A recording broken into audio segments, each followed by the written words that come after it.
I think taking ownership of who you are allows you to build your confidence. It allows you to step into your power. This is the Own It Show, where we tell stories of how everyday people made ownership theirs. Hey, everybody, welcome back to the Own It Show. I'm your host, Justin. And I'm Elise. Welcome to the show.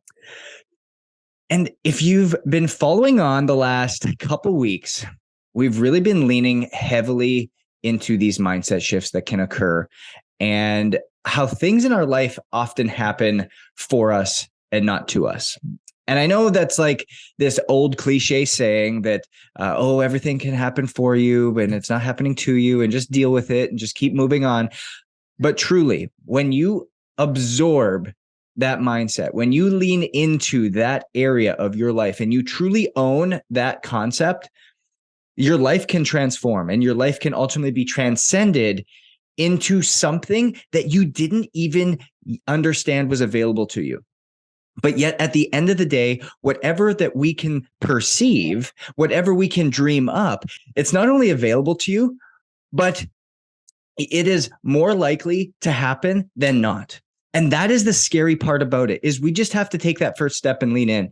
And today's guest has a story that is going to change the way that you guys think, is going to change the way that you truly absorb information and understand that things happen truly for you in this life.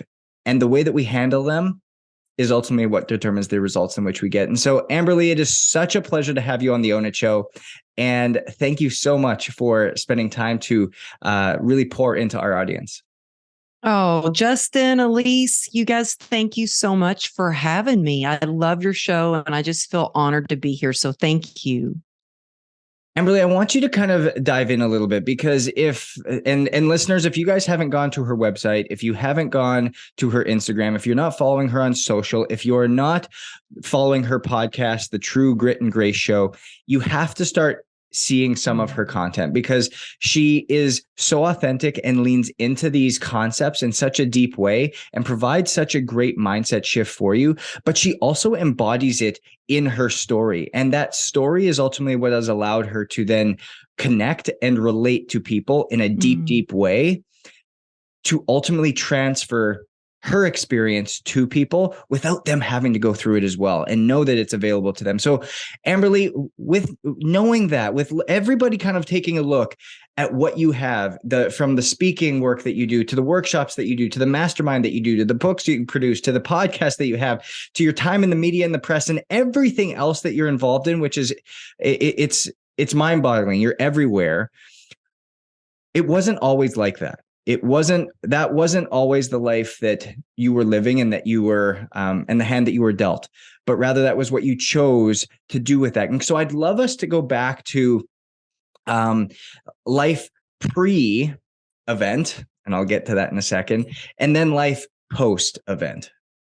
Yeah, well, thank you. Thank you so much. What a great question. And I know, first of all, my intention is to really share everything that I've learned along the way. I think pain has been probably my biggest teacher, along with a lot of failures. And so sometimes when, I hear you say, oh, the media, the press, the speaking, the book, the podcast, anybody that's listening right now, I will just let you know, 6 years ago, well, almost six, not even quite 6 years ago, I didn't even own a computer. I was $2.9 million into medical debt. We had a lien on our house. I was in a real hopeless situation.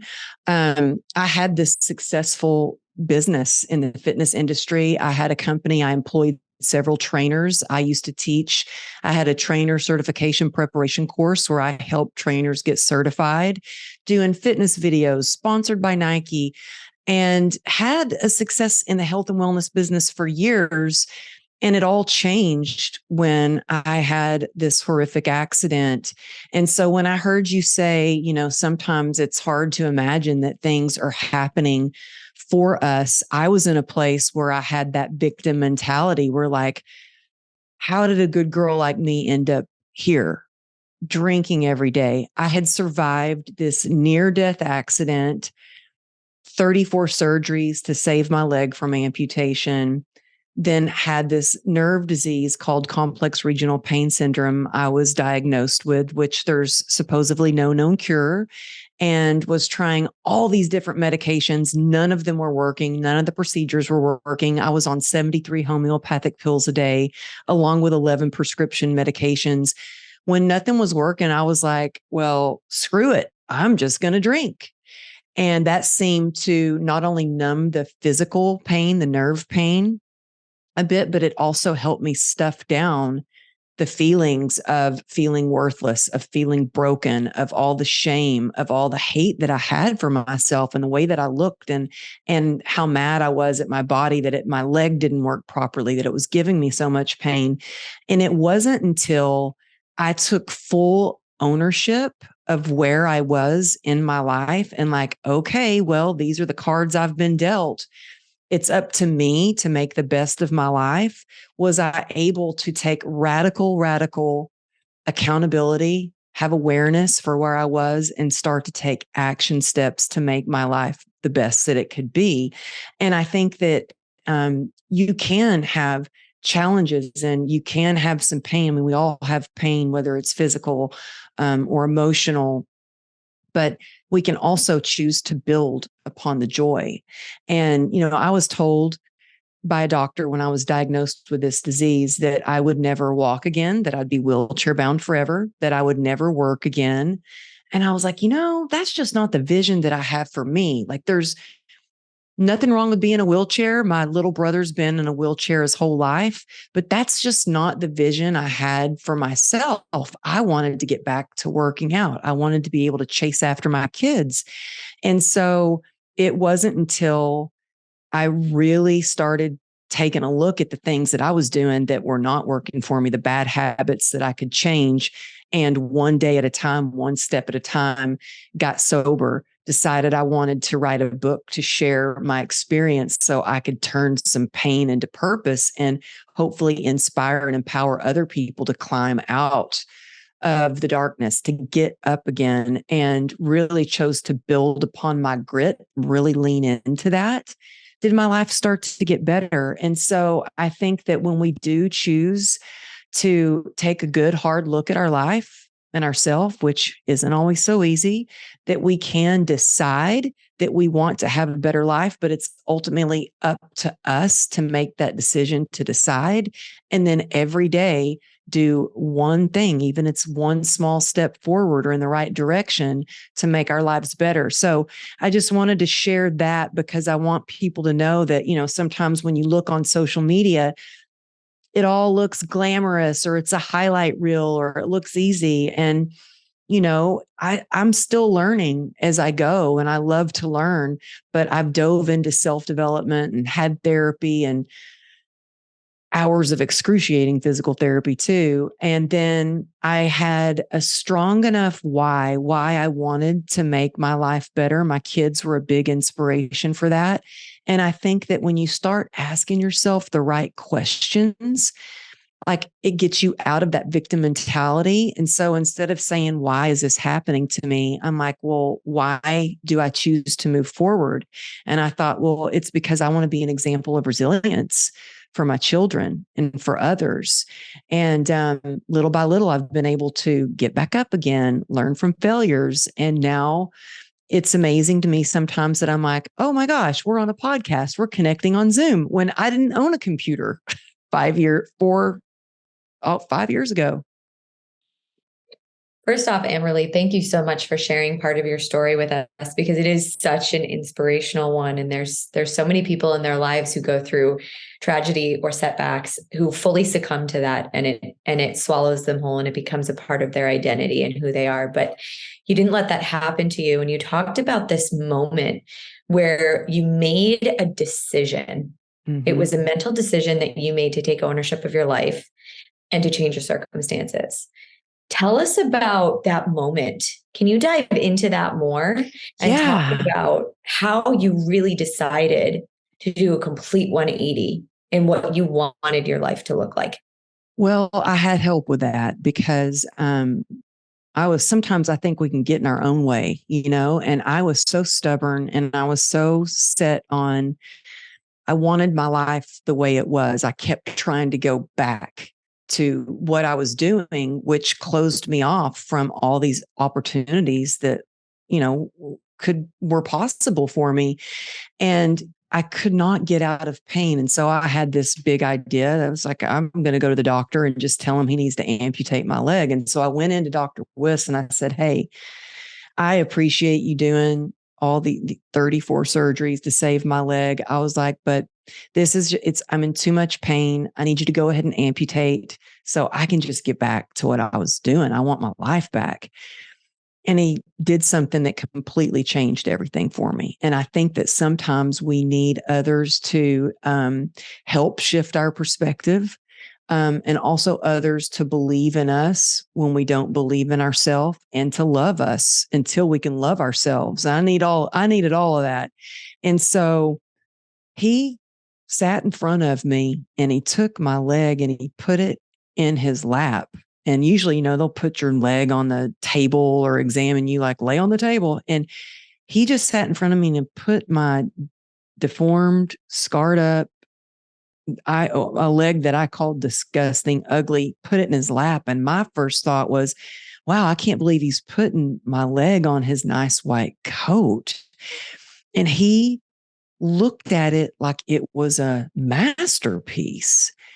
And he said, well, we can't amputate this because it could cause the CRPS to get worse. It could even actually make it spread. But when he looked at it like it was a masterpiece, I just like welled up with tears. And I thought, wow, if he can look at my leg like that, maybe I can learn to look at it that way too. And it was the first moment, the first shift that I had of, well, these are the cards I've been dealt. Amputation is not a solution.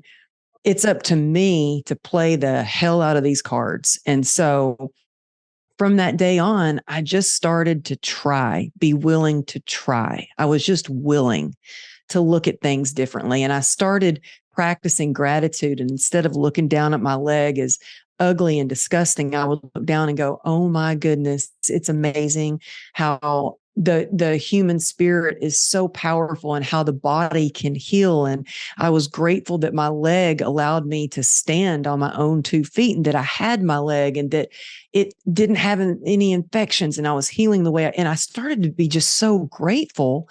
And it started to allow me to accept where I was. And it was like a kick in the gut when I was like, okay, I guess this nerve disease isn't curable. But then it did something for me. I thought, well, this is it. But what else can I do? How can I build upon my joy?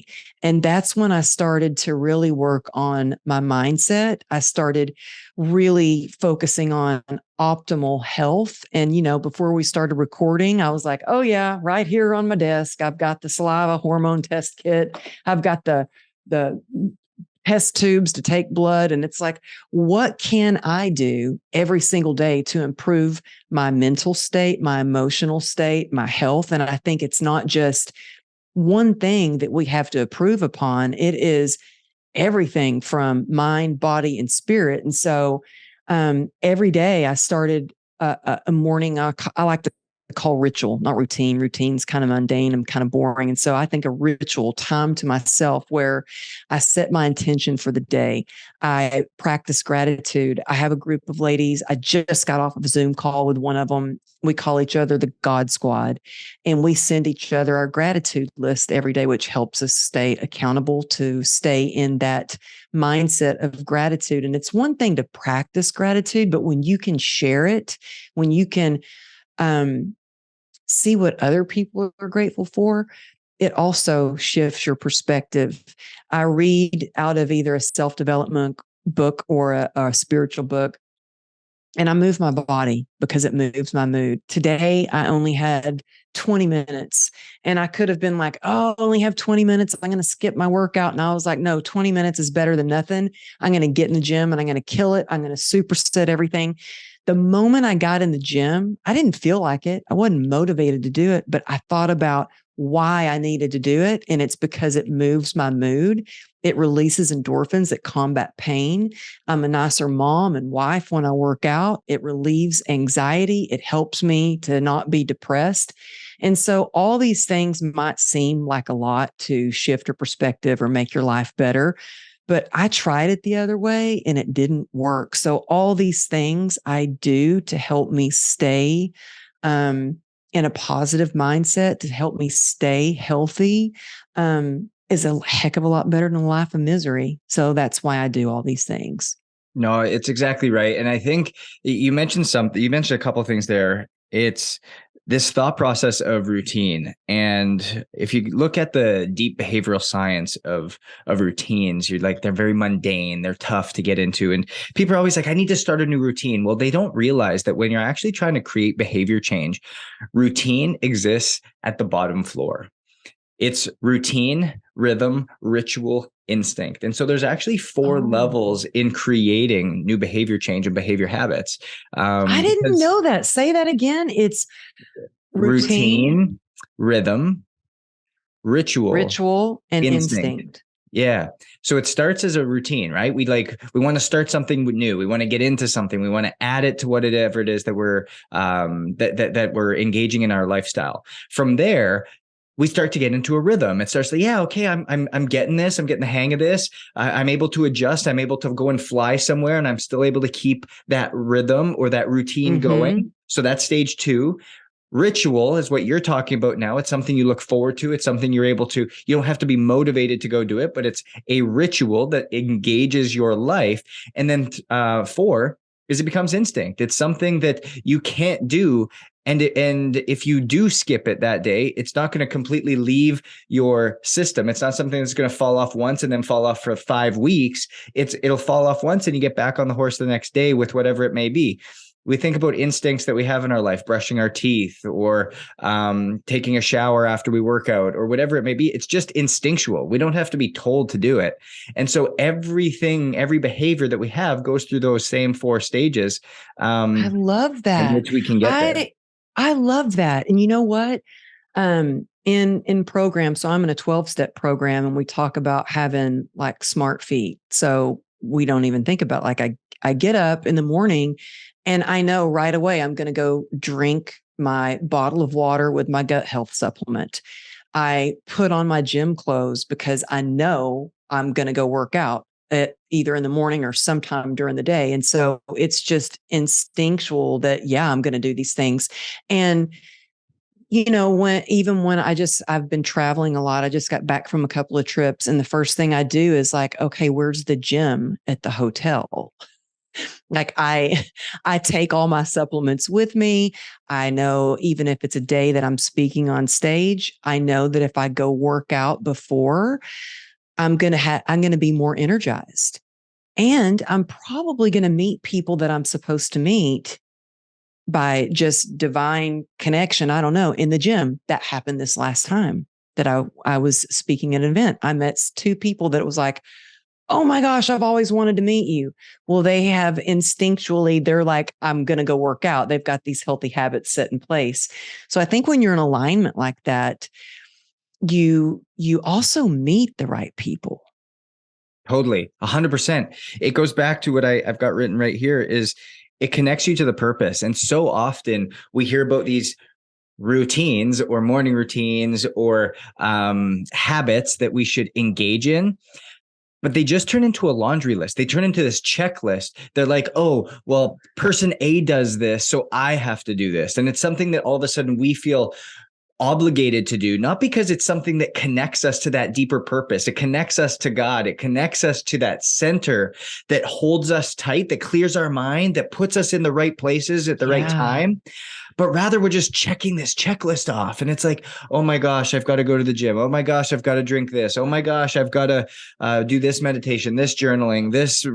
It turns literally into this putrid laundry list of things that don't mean anything to us. And that's why they don't become sustainable. But when we do something that truly connects us to that deep inner calling, connects us to God, and allows us to have a clear mind, that's when everything happens for us. That's when everything Mm-hmm. starts creating and starts moving in a unique way that, quite frankly, is supernatural in that way. And I think that is a really unique and divine place here, that I think our listeners can like really attest to and latch onto. Now, there's scientific principles about what you were talking about. When you train, when you work out, there's an increase in dopamine and serotonin. Dopamine is that reward drug that you start feeling really good with, and serotonin is that happy drug that you start feeling really amazing with. And there's leftover residual effects of that. So when you're going on stage, you're good in groups and all of these types of things. And so that makes sense. But there's a deeper spiritual component to making sure that you're in alignment and connection with what that calling is. And there's ways in which we can actually manufacture that. Yeah. And you know what? I love everything you just shared. And I think that it has to be connected. Like I can sit here and tell you what my morning ritual is, but you have to do what's right for you. And I think what has helped me with that is I have my non-negotiables, because I know when I don't do certain things, I don't feel in alignment. So when I don't work out, and actually I feel closest to God when I am on a hike out in nature. I just feel more connected to my heart, my spirit, my higher power. But also when I'm working out, I know what it does for me mentally. And the main reason I work out is not because I'm like, oh, I want bigger biceps. Like, yeah, that would be nice. But I do it because how it makes me feel.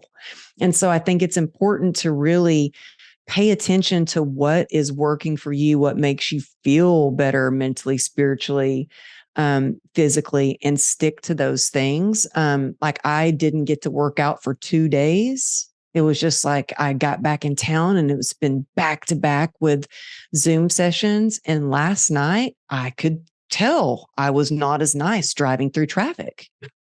And I'm like, okay, I notice I'm a nicer person if I just take time to do the things that I know are going to fill my heart and soul and make me feel better and take that anxiety away. Totally. I want to dive back a little bit into something you talked about before. And for a lot of our listeners, and I heard this quote, Dane Cook, believe it or not, was talking about this. He's come back with vengeance in his career, and he's really taken his comedy to a place of self-development and self-reflection of like where he was and where he's come from and everything that he's gone through. And he said, when you hit rock bottom, so many of us are like, oh, we're at the bottom now. I've got to get out of here. Like I got to move. I got to take off. But he's like, if you hit rock bottom and you look around and you can appreciate where you are and you can appreciate how terrible things are and learn something while you're down there, that rock bottom never has to come back again.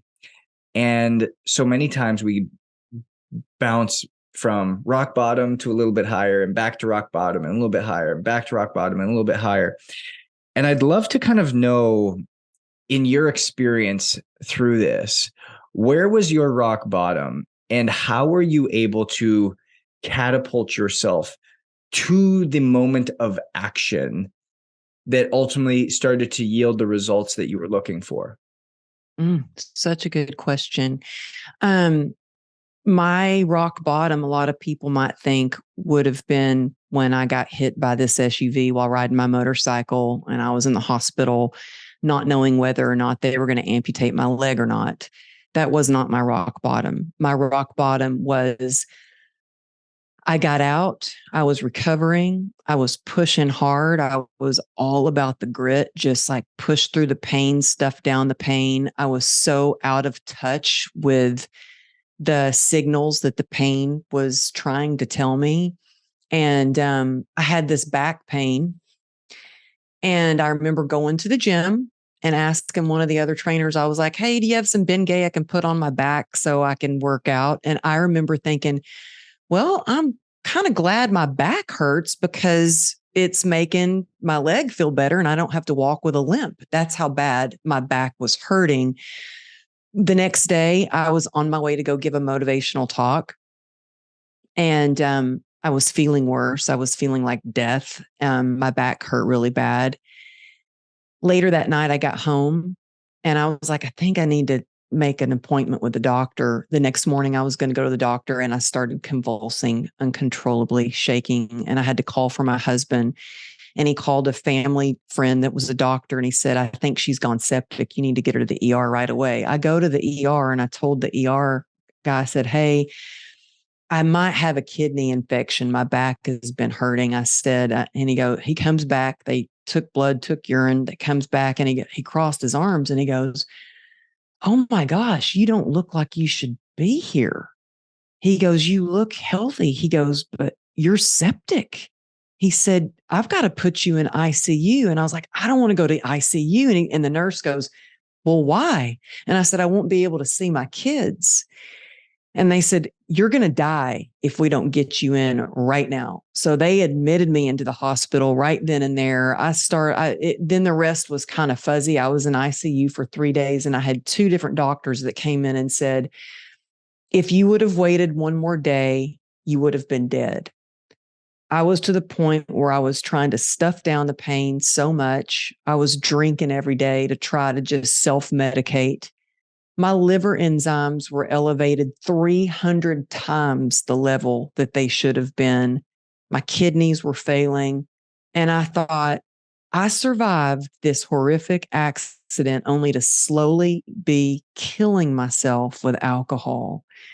And it was in that moment where when we talk about rock bottom, I wanted to die, but I was too afraid. And in that moment, I thought, I have got to get through this for my daughters. And I got on my knees and I prayed. I just needed help. That prayer gave me the strength to reach out for help. And I struggled. I didn't want people to know that I was in so much pain. I was almost like living a double life because I was trying to be brave and I was trying to just do my best. But the pain was so tremendous that I was drinking every day and asking for help. Oh my gosh, that took so much courage, because I actually went to a former client who I knew was sober. And she goes, I'm going to help you. I'm going to take you to a meeting. Well, a week went by and I never heard from her. And I thought, I'm going to die if I don't get help now. And so I literally started Googling 12-step programs, didn't know what to do. I found a meeting that was in between when I dropped my daughter off for school and when my husband went to work. And walking into that meeting was like one of the scariest things I've done. I had so much shame. But when I was in that room, I heard hope, and I heard women share a message that made me feel like, oh my gosh, they understand me. They understand my pain. They've overcome this. And if they've done it, I can do it too.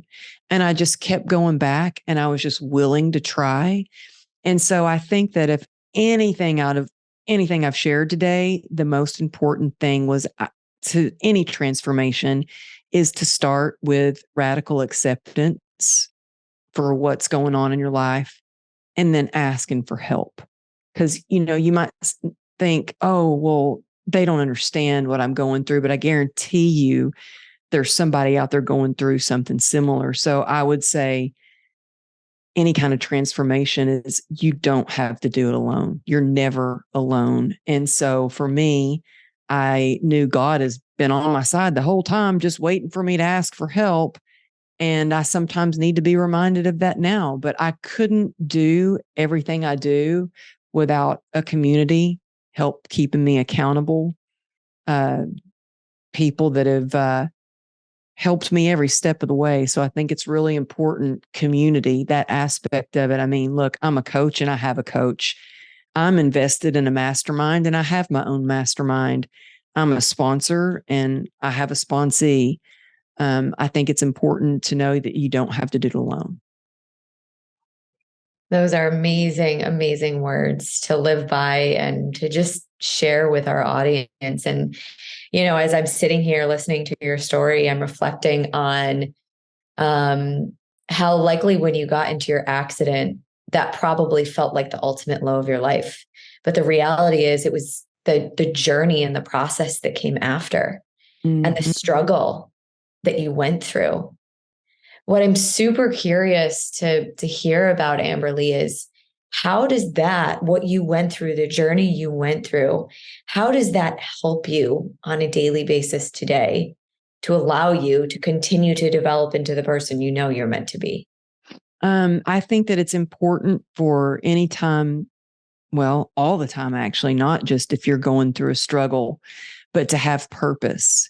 And when I got in trouble so after the accident, all these surgeries, I kept trying to go back to fitness training, and it was killing me being on my feet like that. It was just, and it wasn't until one day that I was bleeding out. Some of my stitches popped open, and I was sitting there bleeding out through my medical boot on the gym floor. And my husband was like, "What are you doing? You're literally killing yourself." And I was just trying to get through it and I think that, just realizing that so I stopped training, and I didn't feel like I had a purpose. And that's what led me to drinking even more. And I think that what I've learned is this has given me such humility. It's given me such compassion for what others are going through when they're in empathy, I can empathize when someone's going in pain. And actually, I was working with one of my clients who I had, she's passed away now, but I had for over 20 years. And she said, "Amberly, what you've gone through, you're a better coach now because you understand my pain." And so I think it's so important to have purpose and ask yourself these questions. What are you good at? What makes your heart sing? What brings you joy? What would you do if money wasn't an object? And what are some of the things you'd be willing to put up with that are inconvenient or a pain in the butt, but that you would still do because you love doing this thing? And so I really thought about that. And I thought, well, I have always loved working with people. I love seeing people grow. And so that's when I went and got, I had certifications for training, but got certifications to be a life coach. And I thought, sometimes in all transparency, sometimes my husband gets on me because he's like, "You're doing too much. Why are you going to all these events and speaking? Like, you don't have to do all this, like, slow down." And I said, but when I have this purpose and I can show up for other people and I can help them transform their life, then I'm not sitting at home dwelling on my pain. I become the victor of my life. And so whatever your purpose is, and your purpose might be that you want to be the best mom and pick your kids up from school and go to the PTA meeting. Your purpose might be that you make a phone call every single day to the people that you love. Whatever your purpose is. When I was stuck in the hospital bed after the accident, I was giving the nurses exercise advice and routines. Even though I was stuck in the hospital bed, I was still making exercise plans for my trainers and for the clients and setting them up with each other, giving nutritional advice. And so I still felt like I had purpose. And that's one of the things, being of service and having that purpose, that inspires me to get up and get out of bed and keep moving every day. You're absolutely right. And for somebody who's been on my own purpose journey for quite some time now, I've come to the conclusion is that it's the one thing we as humans are meant to find for ourselves in this one precious life that we have, is to discover our purpose and to share it with the world. Because oftentimes it does come from a place of service. It does come from a place of giving back. And, it's a part of you because you're meant to give back to the world in some way. So I completely agree and resonate exactly with what you're saying. One of the things I want to dive into next, Amberly, is this idea of what we call ownership. And from somebody who so clearly lives in ownership, somebody who's been through the ups and downs of life, somebody who knows what it's like to not only struggle, but experience pain, and turn that pain into purpose, as you said, from somebody who's so connected connected to their purpose, from somebody who's connected to a higher power, to God, right? These are all what we call living in ownership. What would you say in a word or a phrase is your definition of ownership? Well, I tell you what, when you take complete ownership, no matter what you've done, you've failed, you've messed up, you're what you call flaws or imperfections, nobody can use it against you. And I say that in that I used to have so much shame. And when we shine a light on shame, it's just, we can completely demolish the shame. And I held on to so much shame about being sexually abused as a kid. I had so much shame about the way that I looked, going from being, doing fitness videos and being in Shape magazine and fitness modeling to all of a sudden I'm deformed and scarred. And I was like, I will never wear pants. I will never show my scars. I was so embarrassed of how I looked. I actually hated the way I looked. When I started to take ownership of all my imperfections, then little by little, I started to be able to not only just accept them, but start to love myself again. And not only that, I had this one doctor I'll never forget. I was being released from the hospital. I was so excited to be getting to go home. And I said, I can't wait to train clients again. He goes, oh, well, I don't know if you're going to ever work again. And I'm like, well, I can't wait to run again. And he said, well, you'll never run again. He goes, and you'll probably never wear shorts again with all those scars. And so I was like, oh, well, when I was finally able to start to show myself some love and love myself again and take complete ownership in the way that I looked, I was like, oh my gosh, I actually can say out loud, I love my leg and I love the scars, because to me now, it shows me all that I've overcome, all the victories that I've overcome, every single surgery where they were, I had a 1% chance of saving my leg from amputation, and they saved it. Like, it's a miracle. And so I've been able to shift my perspective when I took complete ownership in the fact that I had a problem with alcohol. I was able to fix it. Not only that, I can say it out loud and be like, yeah, I'm grateful to be sober. It's given me the life that I have now. And when you confidently take ownership of who you are, what you've been through, what you look like, it gives other people permission to do the same.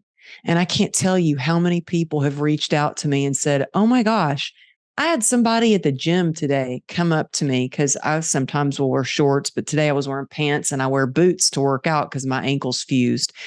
And he walks over and he's like, hey, I just wanted to tell you that your nickname in the gym is Boots.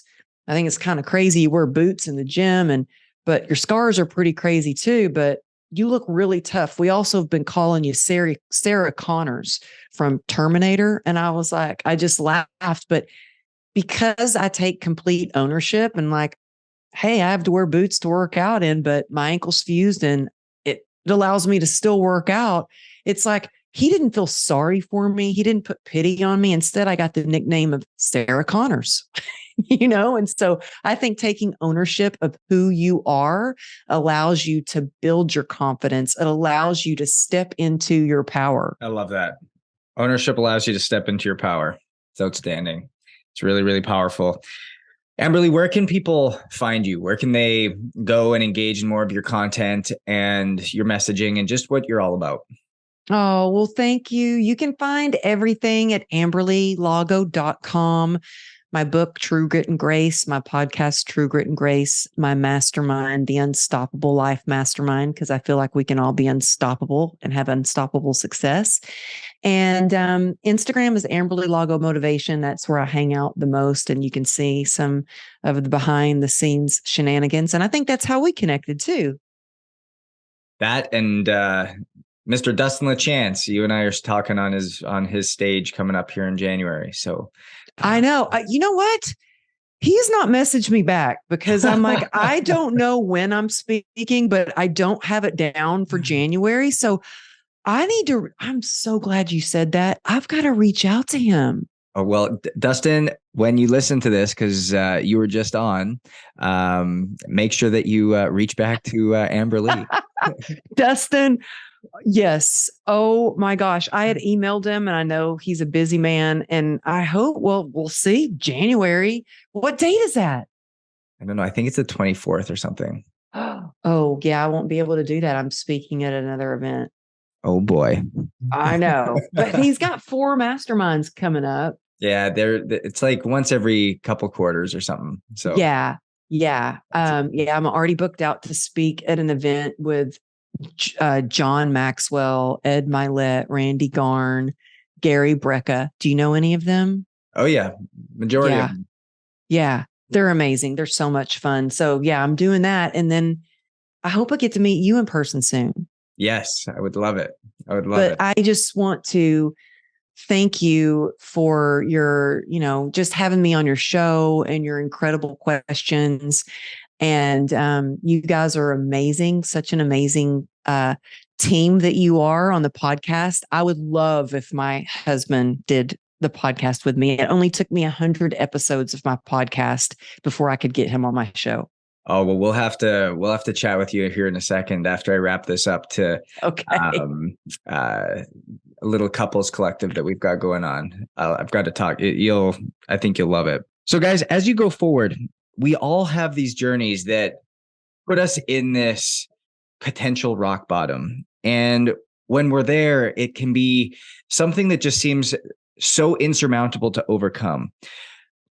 But often we feel like it's surmountable to overcome simply because we think we have to do it alone. We think we have to crawl on our own. We think the only person around is ourselves. But if you take radical acceptance for where you are and you are able to ask for help, there's a major difference of the fear of leaning in versus the courage of stepping up and ultimately stepping out and asking for help, because your struggle is somebody else's purpose and their purpose is somebody else's miracle. So make sure that you're able to lean into that. Make sure you're able to go forward and make sure you're able to take that ownership so you can truly step into your power. Because remember, success is different. So own your different. And we'll see you next week.